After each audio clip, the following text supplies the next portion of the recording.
जय हिंद दोस्तों। मेरा आज का वीडियो कल की भागवत कथा का अगला भाग होगा। और हम सब भारत में रहते हैं और सभी धर्मों का मैं समान रूप से आदर करती हूँ। अगर कोई एक धर्म सत्य है तो अन्य सभी धर्म भी सत्य है। उनके बुनियादी तत्वों में अंतर हो सकता है पर तत्वतः सभी एक है। धर्म संबंधी सभी संकीर्ण सीमित युद्धरत धारणाओं को नष्ट होना चाहिए। वहाँ पर भागवत कथा सुनाने वाले कथावाचक बहुत ही कम उम्र के युवा है और मुझे बहुत ही खुशी हुई कि इतने कम उम्र का युवा इतने अच्छे से भागवत कथा को सुना रहा है। और चूँकि आज के ज़माने में आप देखते होंगे युवा इस तरह के धार्मिक कार्यों में बहुत कम ही रुचि लेते हैं। तो हम तो उस लाभ का तुलना किसी से नहीं कर सकते। ये तो वो धन है जिसका कोई मूल्य नहीं। इसके लिए इसे कहा गया है प्रेम धन। भगवान का प्रेम प्राप्त हो जाता है, उस धन को फिर हम किससे पाओगे। हमें संसार में कई प्रकार के धन इकट्ठा करने में लगे, परंतु ये जितने भी धन इस संसार में ये भगवान के धाम में नहीं चलते। इसलिए भगवान की जो शुद्ध भक्त है वो इस संसार के धन दौलत की कामना नहीं करता। वो हमेशा कहते हैं कि न धनम न जनम न सुंदरम कविताम व जगदीश कामये मम जन्मनि जन्मनीश्वरे भवताद भक्ति रहे तो की कोई। एक शुद्ध भक्त की यही प्रार्थना होती है कि हे प्रभु मुझे धन नहीं चाहिए, ना ही मुझे लोग चाहिए, फॉलोअर्स चाहिए, जन्म नहीं चाहिए, ना ही मुझे किसी सुंदर स्त्री सुंदर पुरुष की कामना है, ना मेरे जीवन में मुझे किसी प्रकार के मान सम्मान की कामना है। तो मुझे क्या चाहिए? मुझे बस यही कृपा कीजिए कि जन्म जन्मांतर आपकी भक्ति करता रहूं, अहेतुकी भक्ति। इसका कोई हेतु नहीं, कोई लाभ के लिए मैं आपकी भक्ति नहीं कर रहा हूं। जब प्रहलाद महाराज के समक्ष नरसिंहदेव जी प्रकट हुए, नरसिंहदेव जी ने कहा कि हे प्रहलाद, तुम मेरे इतने शुद्ध भक्त हो, तुम मुझसे कुछ मांग सकते हो। मैं कहीं भी जाता हूँ तो अपने भक्तों से यही कहता हूँ कि कुछ चाहिए, कुछ मांगो, वरदान मांगो। प्रहलाद महाराज कहते हैं, प्रभु मैं व्यापारी थोड़ी हूँ कि मैंने कुछ दिया तो कुछ लेना पड़ेगा। मैंने आपकी भक्ति व्यापार के लिए कोई वणिक नहीं हूँ। मैंने ये भक्ति अहेतुकी की है, बिना किसी लाग लपेट, बिना किसी तरह के। उन्होंने देखा कि जंगल में बहुत भयावह मार्मिक दृश्य था। वहां कई जीव जंतु अधमरे पड़े थे, छटपटा रहे थे। एक चिड़िया छटपटा रही है, कुछ हिरण वहां छटपटा रहे हैं, खरगोश है वो छटपटा रहे थे। कोई भी जीव पूरी तरह से नहीं मारा था, सब अधमरे अधमरे तड़प रहे थे। नारद मुनि को उनको देखकर बहुत ज्यादा दुख लगा। ढूंढने लगे कि किस दुष्ट ने ऐसा कृत्य किया है। जब थोड़े दूर आगे गए तो देखा कि एक शिकारी वहां निशाना लगाए बैठा है एक हिरण की ओर। तो नारद मुनि की चहलकदमी की आवाज से वो हिरण सजग हो गया और वो भाग गया। तो शिकारी को बड़ा गुस्सा आया नारद मुनि पर। उन्होंने कहा कि आपके कारण मेरा एक शिकार भाग गया। नारद मुनि ने कहा कि देखो, मुझे भी तुम पे बहुत क्रोध आ रहा है। तुम इस प्रकार से जीवों का इनको जो दंड दे रहे हो, जो इनको तकलीफ दे रहे हो, कष्ट दे रहे हो, ये बहुत दुखदाई है। तो उसने कहा कि देखो मैं तो शिकारी हूं, ये तो मेरा पेशा है। अगर मैं नहीं करूंगा तो मेरा घर कैसे चलेगा, मेरा पेट कैसे चलेगा। तो नारद मुनि उनसे कहते हैं कि मेरा एक रिक्वेस्ट है, फिर एक अनुरोध है, वो करोगे पूरा?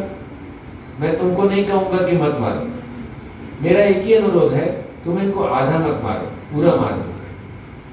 क्यों आधा मारते हो? इस शिकारी को पहली बार ऐसा किसी ने अनुरोध किया। कई लोग उसको मिले, लोग आकर कहते थे कृपया मत मारो, कृपया मत मारो। यहाँ एक साधु उसे कह रहा है कृपया पूरा मारो। उसको बड़ा आश्चर्य हुआ कि आप मुझे पहले व्यक्ति मिले हैं जीवन में जो कह रहे हैं कि पूरा मार दो। तो नारद मुनि ने कहा हाँ, क्योंकि तुम आधा मारकर उनको जितना तड़पा रहे हो उससे तुमको ज्यादा पाप लगेगा, और पूरा मार दोगे तो तुमको कम पाप लगेगा। अब तुम पाप करना तो छोड़ोगे नहीं, तो मैं कह रहा हूं कि कम पाप करो।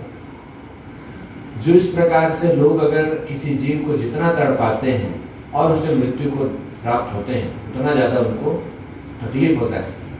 हमारे सनातन धर्म में जब ग्रंथों में बताया गया है कि यदि आप किसी जीव का बलि देते हैं, किसी पशु को बलि देते हैं, तो वो एक बार में, एक झटके में वो उसका बलि होना चाहिए, तब जाकर उसको स्वीकार्य।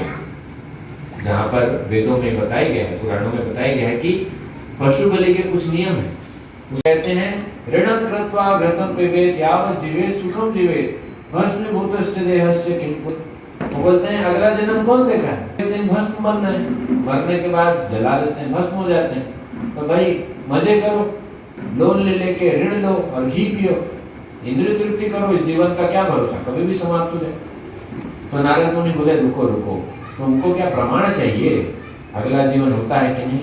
तब नारद मुनि ने उस मृगारी को थोड़ा सा दिव्य दृष्टि दिया और उसे दिखाया कि देखो तुमने जितने जीवों को मारा है वो सारे के सारे तुम्हारी प्रतीक्षा कर रहे हैं कि कब तुम मरो, और वो सारे के सारे तुमको दंड देंगे। तो मृगारी ने देखा कि मैंने तो कितने हजारों जीवों को मारा है, उसकी कोई गिनती नहीं है, तो मेरा इतना भयावह मृत्यु होने वाला है। तो उसने पूछा नारद मुनि से, तो मेरे साथ क्या होगा। नारद मुनि ने बोला कि जितने जीवों को तुमने मारा है, इतने अलग अलग जन्म में तुम ऐसे अलग अलग जीव बनोगे, ऐसे पशु। कहा प्रभु मुझे इससे बचाइए, मैं आपकी शरण में आना चाहता हूँ, आपने मुझे इतना सुंदर ज्ञान दिया, मुझे बचाइए। नारद मुनि ने तुरंत उससे कहा सबसे पहला काम करो, तुम्हारे जो धनुष बाण फेंक दो। मृगारी बोला कि मैं धनुष बाण फेंक दूंगा तो मेरी आजीविका नहीं चलेगी। तो नारद मुनि बोले मेरे पे विश्वास है, मुझ पर विश्वास है ना, तुम्हारी आजीविका का प्रबंधन मैं करूंगा, और इतनी आजीविका होगी कि तुम बांटते बांटते थक जाओगे, लेकिन तुम्हारे पास कोई कमी नहीं होने वाली। मृगारी ने सोचा कि गुरु अगर साक्षात कह रहे हैं, सदगुरु का आदेश है, फेंको। उसने तुरंत धनुष बाण थोड़े फेंक दी। बोला आज से मैं प्रतिज्ञा लेता हूँ, मैं कभी भी जीव हत्या नहीं करूंगा। तब नारद मुनि ने उससे कहा ठीक है, ये लो माला, और आज के बाद से तुम रोज सुबह शाम दिन रात भगवान के हरि नाम कीर्तन में लग जाओ। तो नारद मुनि ने उससे कहा कि तुम हरे कृष्णा कृष्ण कृष्ण हरे हरे, हरे राम राम राम हरे हरे। इसका नित्य प्रतिदिन जाप करो, तुलसी महारानी की सेवा करो, तुलसी महारानी की प्रदक्षिणा करो सुबह शाम, और उनको दीप प्रज्वलित करके वहां पर बैठकर तुलसी महारानी के पास बैठकर तुम ये हरे कृष्ण महामंत्र जप करो। और इस प्रकार से तुम्हें और कोई कार्य करने की आवश्यकता नहीं। तुम्हारे पास अपने आप लोग फल फूल जितने भी प्रकार के भोजन सामग्री सब अपने आप आएगा। मृगारी को अपने गुरु पे इतना विश्वास था, उसने तुरंत वहां से अपने वेश बदले, अपनी पत्नी को मनाया, पत्नी के साथ में चले गए, एक कुटिया बनाई, वहां एक तुलसी महारानी की स्थापना की, उनकी प्रदक्षिणा करने के बाद वहां एक दीप जलाकर जप करने बैठ गए। एक दो दिन बीते, आसपास के गांव वालों को पता चला कि अरे आजकल जंगल में कोई मार काट नहीं हो रहा है, वो कहाँ गया वो मृगारी। तो लोगों को पता चला कि वो तो साधु बन गया। तो पहले के समय में लोग ऐसी चीजें देखकर उनके मन में आया कि साधु देखने जाना है। आजकल हम लोग भी देखने जाते हैं कि हाँ कोई महाराज आए हैं, चलो सुनने जाते हैं। तो उस समय पर भी ये प्रथा थी, और विशेष रूप से उस व्यक्ति के बारे में जो तो बचपन से ही ऐसे घृणित कार्य करता था, अब वो व्यक्ति साधु बन गया, चलो देखने जाते हैं। तो पहले से ये रिवाज है, प्रथा है कि अगर हम किसी के पास जाते हैं तो खाली हाथ नहीं जाते, तो बहुत सारे फल मूल है ना, ये सब लेकर ये सारे लोग जाया करते थे मृगारी के पास। तो मृगारी के पास जब जाते थे, वहां पर उनको फल फूल चढ़ाकर वो लोग भी बैठकर उनसे सुनते थे। मृगारी अपने गुरु के विषय में बताते थे, कैसे नारद मुनि से उन्हें प्रेरणा मिली साधु बनने के विषय में। और इस प्रकार से आसपास के गांव के लोग धीरे धीरे वो भी भक्त बन गए। जब उन्होंने देखा कि मृगारी भक्त बन सकता है तो हम क्यों नहीं, और वो लोग रोज उनके लिए खाना वगैरह लेकर जाते थे। मृगारी के लिए ज्यादा हो जाता था, थोड़ा रखते थे और बाकी सब बांट दिया करते थे। कई वर्षों के बाद नारद मुनि उधर से आ रहे थे।